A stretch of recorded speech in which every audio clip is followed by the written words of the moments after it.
Hi అండి, బెండకాయ కర్రీనా నాకొద్దు అనే వాళ్ళ కాడి నుంచి ఇంకా 2 ముద్దలు ఎక్స్ట్రా తినేలాగా మనమైతే ఈ కర్రీ చేసుకోవచ్చు. ఇలా ఒక్కసారి ట్రై చేయండి మీరు కూడా. ముందైతే ఒక ఆనియన్ను, 2 టమోటాసు, ఒక పచ్చిమిర్చి కానీ ఎండుమిర్చి కానీ అయితే వేసుకొని ఇలా అన్నీ కట్ చేసి పెట్టుకోవాలి. ముందైతే ఒక ప్యాన్ పెట్టుకొని దాంట్లో కొంచెం ఆయిల్, ఉద్దిపప్పు, ఆవాలు, ఒట్టిమిరపకాయ, ఆనియన్స్ ఇలా అయితే అన్నీ ఫ్రై చేసుకోవాలి. ఇంకా మనం కట్ చేసి పెట్టుకున్న టమోటాలను అయితే ఇలా ఫ్రై చేసేసుకోవాలి.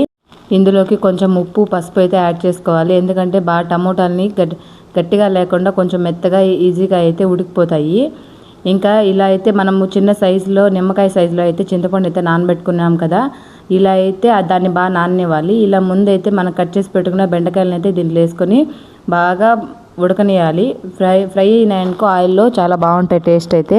ఇంకా మనం చింతపండు రసాన్ని అయితే దీన్ని తీసుకొని ఇలా చింతపండు పైన ఉన్న తోలుని మొత్తం తీసేసి ఉత్త రసాన్ని అయితే దీనిలోకి అయితే యాడ్ చేసుకోవాలి.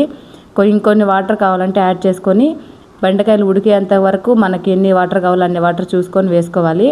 వేసుకున్న తర్వాత ఉప్పు, కారము అట్లాంటివి ఏమైనా కావాలనుకుంటే ఇంకొంచెం ఉడికేటప్పుడు చూసుకోవాలి.